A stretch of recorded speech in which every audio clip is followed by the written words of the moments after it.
24 ঘন্টা আলটিমেটাম দিচ্ছি, যদি আগামীকালকে অন্তর্বর্তীকালীন সরকার ক্ষমতা এসে প্রথম যদি গণহত্যা বিচার যদি তার না করে, সবার কাছে নেতা পালাবেন প্লেনে, তোমরা পালাবা কোনে, আমরা এটা দেখে নিব। এখন সেই পুলিশ বাহিনী তারা এখন সবাই মিলে নতুন চক্রান্তে নেমেছে, তারা এখন নানা রকম দাবি নিয়ে নেমেছে, তারা এখন ল অ্যান্ড অর্ডার ব্রেক করে তারা নেমেছে, বলছে তারা কর্মস্থলে ফিরবে না যতক্ষণ পর্যন্ত তাদের দাবি না মেনে হয়। তারা বলছে তাদের যারা শহীদ পুলিশের মধ্যে যারা শহীদ হয়েছে, আরে ভাই শহীদ তো তারা হয় যারা জালেমের বিরুদ্ধে লড়াই করে মারা যায়, অস্ত্রের মুখে পড়ে মারা যায়, তারা হয় শহীদ। তোরা কিসের শহীদ? এই প্রশ্ন আমরা সবাই মিলে করব। যারা জুলুম করছে তারা শহীদ হয় না, তারা হচ্ছে জালেম। এবং যে পুলিশ সদস্যরা নির্বিচারে ছাত্রদেরকে খুন করেছে, এখন তারা ষড়যন্ত্রের ফাঁদ পেতে তারা বুঝে গেছে যে বাংলাদেশের জনগণ সেই সকল স্বৈরাচারের দোষরদেরকে কোনোভাবে ছাড় দেবে না।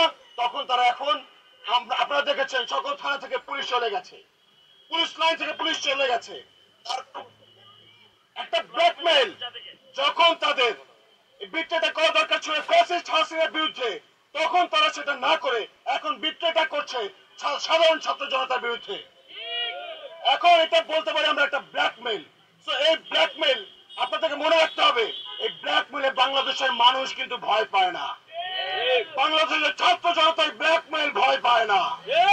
সবাইকে মনে রাখতে হবে, আপনারা যদি এখন কর্মস্থলে না ফেরেন, যে 1.5 লক্ষ মানুষ এই যে হত্যাকাণ্ডের সঙ্গে যুক্ত ছিল, এই গণহত্যার সঙ্গে যুক্ত ছিল, যে 1.5 লক্ষ মানুষ এখন বিট্রে করছেন, মনে রাখবেন বাংলাদেশে এখন 26 লক্ষ বেকার রয়েছে।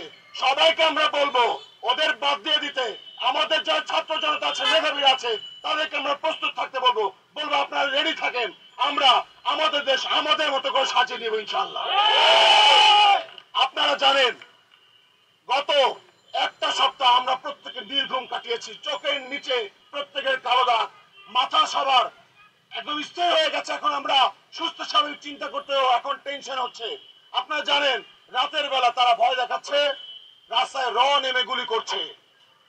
এই কিসের কার এই তথ্য কিন্তু আমরা সব জানি আসলে কোন যদি আপনারা মনে করেন বাংলাদেশের মানুষ বোকা, এই হত্যাকাণ্ড কারা করেছে এবং সাধারণ মানুষের উপর কারা নির্যাতন করেছে, কারা আর্মিদের উপর গুলি চালিয়েছে এবং কার ভয়ে পুলিশরা আজকে ব্যারাক থেকে পালিয়ে গেছে, মনে রাখবেন আমরা কিন্তু সব রকম তথ্য আমাদের কাছে সংগ্রহ করে রেখেছি। এর বিচার আপনারা যদি ঠিক মতো আমাদের কথা না শোনেন, আজ হোক কাল হোক 12 বছর পরে হোক, এর বিচার ছাত্র জনতা করেই ছাড়বে ইনশাআল্লাহ।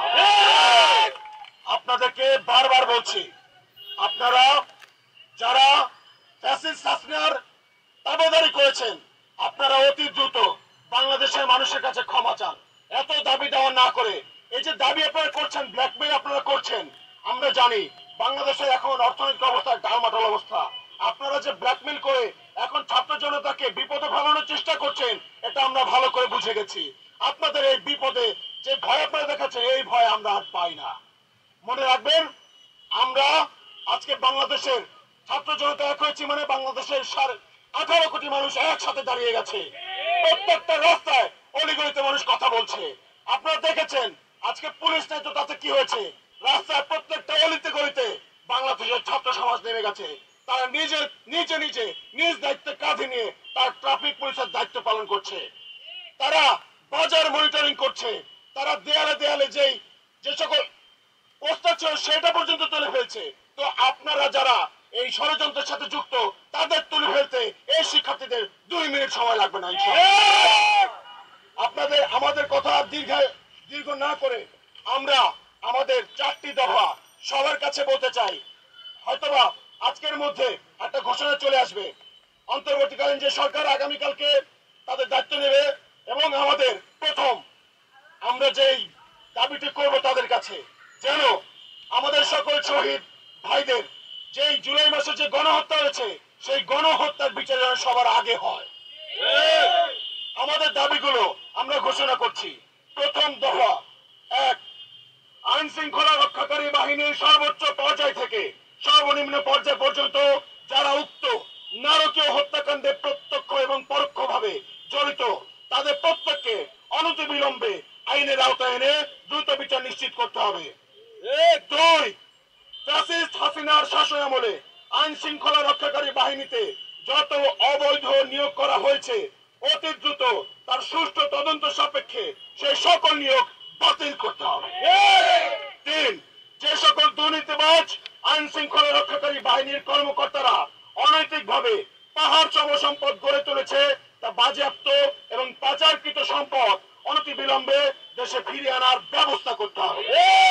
চার, অনতিবিলম্বে আইন শৃঙ্খলা রক্ষাকারী বাহিনীর বিশেষ করে পুলিশ সদস্যদেরকে কর্মস্থলে ফিরে দেশের মানুষের জান ও মালের নিরাপত্তা প্রদানের জন্য আহ্বান জানাচ্ছি। বাংলাদেশের পুলিশ আমরা বিশ্বাস করি যারা আপনারা কনস্টেবল পর্যায়ে ছিলেন আমরা জানি যে আপনারা হুকুম পালন করেছেন শুধুমাত্র, তবে যে ছেলেটা রামপুরায় রেলিং এ ঝুলেছিল প্রাণ বাঁচাতে ঝুলেছিল তাকে যে আপনারা গুলি করলেন আপনার মনে কি একটু মায়া জাগে নাই? তাকে কি আপনি বাঁচাইতে পারতেন না? আপনাকে কে নির্দেশ দিয়েছে তার উপরে নির্বিচারে গুলি চালাতে? এই সব রকম প্রশ্ন আমরা তুলব। এরপর আপনাদের প্রত্যেককে আমরা আইনের আওতায় নিয়ে আসবো। এছাড়াও বলতে চাই যারা এখানে আছেন আমরা সাধারণ জনতা আমরা কেউ আইন ভঙ্গ করব না। এখন দেশটা আমাদের সবার, আমাদের সিদ্ধান্তই চূড়ান্ত সিদ্ধান্ত বলে গণ্য হবে ইনশাআল্লাহ। আপনারা যারা আছেন আপনারা হয়তো কম বেশি সবাই জানেন পুলিশের কাছে পুলিশের হেফাজতে গত 6 মাসে 72 জনের মৃত্যু হয়েছে।